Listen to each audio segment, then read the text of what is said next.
Alright, so this is my super review of Dragon Ball Z Kakarot, the video game. It just came out, I guess, a couple days ago, last week or so. Anyways, I played past the first Saiyan Saga, and I feel like that has given me enough information to go on to judge the rest of the game. So, prior to playing this game, I had heard that this game was going to be pretty bad, and it doesn't really add very much new, and a lot of the cooler stuff about it is kind of lame, like the fishing and stuff. But I actually like the game because the last Dragon Ball Z game I played was, I think, Tenkaichi 2 or something like that on like the Wii, the normal Wii, and it wasn't very good. Like, yeah, you had fights and stuff. You couldn't roam around the world, which I liked a lot, even though like it didn't really serve a purpose, and I didn't find out until much later in the game, like from the beginning, that you could actually fly faster by like pressing the joystick or pressing the joystick down. So if I would have known that, I feel like the game would have been much better. But I didn't read the controls, and that's my fault. So that's completely my fault in that one. I did read the controls, but I kind of glazed through them since there was so much to go off of at the beginning. I was actually overwhelmed with how much information they threw at you pretty early on, especially like with the community stuff. Like there's an option in the game where you can, I guess, get more power ups and stuff for different traits like training, combat, cooking, fishing. I don't know if there's fishing, but um, yeah, you can power up these traits, and like each person can go into like one of these communities, and you can choose. Except I don't know. I haven't found that much use with it. I've done it, yeah, but I haven't really like noticed the difference. But yeah, it's like a cool little concept to, I guess, power up, I guess, individual heroes and whatnot. But I guess let's start with the pros, the things that I liked about the game. I like the that you can react and to like the enemies in the game, and it felt rewarding. Like when you like press A to dodge their attacks, you like teleport behind them or something like that. You teleport away from their attacks, and that felt pretty good, especially since I'm not usually one to like fighting games, and this one kind of like it is a fighting game. It's an RPG fighting game, I suppose, but the fact that it feels good to dodge. That felt pretty good to me. I kind of liked how there's levels as well. Like you can see, oh wait, this guy's like level 30 and I'm level like 10. I definitely can't fight this. That doesn't mean I didn't try. But so that kind of like tells me like how powerful I really am, and if I need to power up more. So yeah, those are some cool things about the game. You can level up, you can get more powerful by like fighting stuff, or I guess training, or doing random things in the game. Or you can even get more powerful by like eating, which is a really unique thing. Like eating and cooking can power you up in different ways. Like you can get more experience, you can get more attack damage and whatnot. So that's a pretty unique part of the game that I liked. Some things that I didn't like though was that there's a couple things. So the fishing, I mean the fishing is cool and all, but what did I not like? So it's very linear. Like an RPG normally, like there's options, but I mean it kind of makes sense why it's so linear. Like you can't really change the way things happened and the Dragon Ball Z saga. That would be just crazy. Um, like especially like if you can change what happened to like Goku, and if Vegeta actually won and like killed the planet and stuff like that, and killed Goku, like that would be really interesting. But I mean I understand why they didn't want to go that route. It really goes through the show.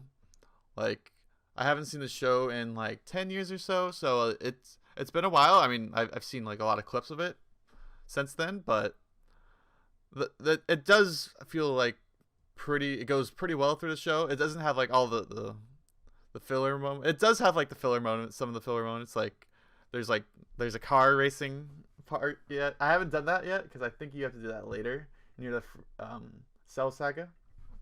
I've only just got to the Frieza Saga now, but it does seem like the animation is pretty spot on, and the voice acting is like they have the original voice actors from the dub, so I mean that's pretty nostalgic as well. So that's a good thing. One I didn't find many bugs in the game, so that was pretty good. But the one bug I found was it was a really irritating bug, in that like I got to a certain point in the game, and then I think I had to talk to someone else. It was right before you fight like Vegeta again, like waiting like 3 hours waiting for Goku. So I think I like saved the game at that point, and I turned it off, turned my computer off, and closed the game. And then I went back into the game, and I decided, hey, maybe I'll do some side quests and stuff. I'll learn how to cook, power up, and whatnot before like I actually fight them.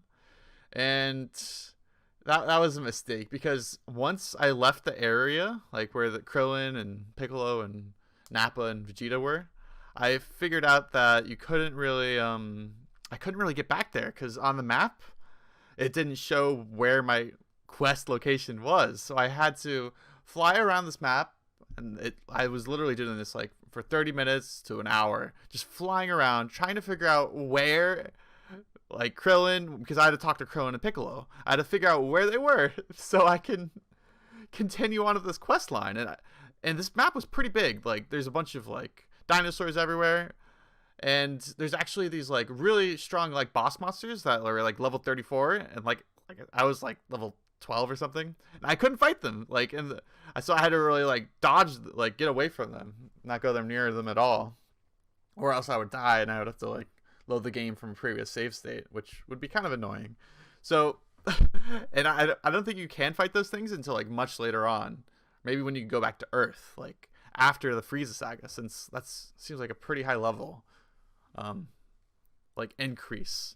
So yeah, I was flying around the whole map for like 30 minutes until I finally like gave in and decided, hey, I have to look this up. Where are these guys? And it's actually a bug where it won't show up on the map. So I had to look up where they specifically on the map Krillin was, so I could talk to him. And it was really irritating, but I mean, hopefully they fix it eventually. They probably will, if they want people to play the game.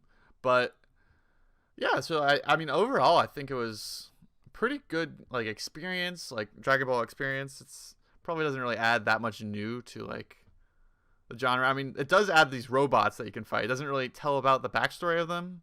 You can kill the robots and like they get stronger. It's kind of like a training thing, get more experience and whatnot. And there's like also these towers you can like blow up using ki blasts, which give you loot and stuff.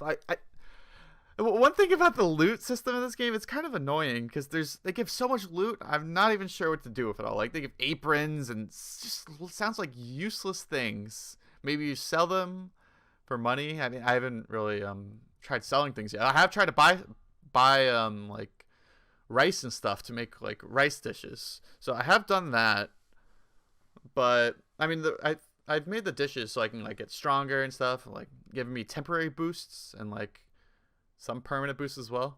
But so the cooking is a cool concept. I'm just not really like that much into it, at least right now. Maybe if I like need to fight a strong enemy, I will try to cook some more if I'm really struggling. And speaking of struggling, I was actually struggling with the fight against Vegeta at the end. I died to him like 4 times or so, and I don't think I died to anyone else in the game. It took some time for me to figure out his like attack pattern and stuff, because this is right when you learn Kaioken. And the weird thing about Kaioken is it drains your health slowly. So I had to figure out like if I wanted to keep it on the whole time, if I wanted to keep turning on at like a certain point, because I feel like he gets stronger like midway through the fight or something like that. So I had to figure out when to use Kaioken, and I had to like really be not conservative, the opposite of conservative, liberal with my use of like health potion healing items, because if like I was under like 10,000 health, he could basically like one-shot me from that. So I had to heal right as soon as I got to there, and I was kind of disrespecting that. So that was my bad. So I do like the difficulty. It probably will get like harder as you go on if you don't train as much. Although I felt like I was training for a while as I was roaming the map, because all the robots just like chase you, and I feel like that's kind of like good training. So I felt like I was like sufficiently trained, and it was a little bit difficult. So let's see if I don't train at all. It'd probably be very difficult. I mean, overall, I would give this game a great out of great. I mean, I think it's. I don't know if it's worth the $60 necessarily though, especially if you already have like played the games and you know all of the stuff. Like it would be good nostalgia. I mean, otherwise it's not really worth $60. But all right, thank you for watching. If you like this video, make sure to subscribe. See ya. Peace.